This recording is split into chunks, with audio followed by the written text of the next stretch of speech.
এইটা হচ্ছে থাই special red থাই কারি, বিভিন্ন সবজি দিয়ে মাংস। আমাদের প্রতিবেশী দেশ থাইল্যান্ডের একটা কমফর্ট ফুড, স্টিকি রাইস আর থাই কারি। এই থাই কারি দুটো হয়, একটা গ্রিন থাই কারি আর একটা রেড থাই কারি। তবে মজার বিষয় হলো এরা মাংস কিংবা সি ফুড দিয়ে করে এই রান্না, কিন্তু সবজি থাকবে। যেমন আজ দিয়েছে ব্রোকলি, গাজর, মাশরুম, ক্যাপসিকাম, আলু। তবে এই রান্নায় কিন্তু বেগুনও ইউজ করে খুব।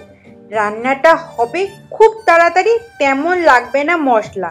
মূল ইনগ্রিডিয়েন্টস বলতে গেলে সবজি, মাংস, নারকেল দুধ আর থাই কারি মশলা, যেটা এখন যে কোনো সুপার মার্কেটেই পাওয়া যায়। চলো তাহলে এবারে বলি অভিজিৎ কিভাবে বানিয়েছি। প্রথমেই সবজিগুলো ধুয়ে ছোট ছোট করে কেটে নিয়েছে। বোনলেস মাংসগুলোকেও ছোট ছোট করে কেটে নিতে হবে। কড়াইতে দেব ভেজিটেবল অয়েল, দিয়ে মাংসগুলো নুন দিয়ে হালকা করে ভেজে তুলে নিতে হবে।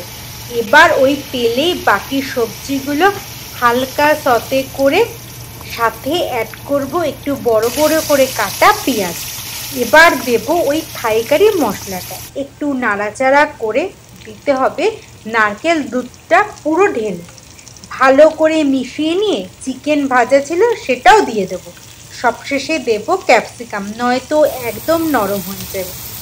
একবার ভালোভাবে সব কিছু মিশিয়ে গ্যাস সিমে করে ঢাকা দিয়ে হতে দাও। খানিক বাদে ঢাকা খুলে যদি প্রয়োজন হয় দেব নুন, কাঁচা লঙ্কা আর গোলমরিচ গুঁড়ো। আরও একবার ভালোভাবে মিশিয়ে ঢাকা দিয়ে হতে দেব মাত্র 5 মিনিট। তারপর ঢাকা খুলে দেখে নাও সব কিছু সুন্দর মতো সেদ্ধ হয়েছে কিনা। তাহলে রেডি আমাদের রেড থাই কারি। এটা স্টিকি রাইস দিয়ে খেতেই ভালো লাগে। আমাদের আজ বানিয়েছিল তাই জেসমিন রাইস। সত্যি বলতে চিকেন বা চিংড়ি মাছ যে কোনো দিয়েই এটা বানানো যায়। যদি ভাবো একটু অন্যরকম ট্রাই করবে, একবার বানিয়ে খেয়ে দেবো, আশা করি হতাশ হবে না। চিকেনের একই রকম থেকে বেরিয়ে অন্যরকম একটা সম্পূর্ণ ভিন্ন স্বাদের রান্না। রেসিপিটা ভালো লাগলে অবশ্যই ট্রাই করো।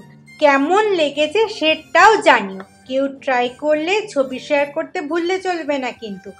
তবে যারা চিংড়ি মাছ মাংস খাও না, তারা এখানে সবজি দিয়ে ভেজ থাই কারিও খেতে পারো, সাথে পনির অ্যাড করে দেবে, এটাও ভালো লাগবে।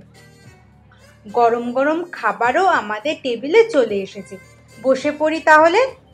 সবাইকে থ্যাংক ইউ পুরো ভিডিওটা দেখার জন্য।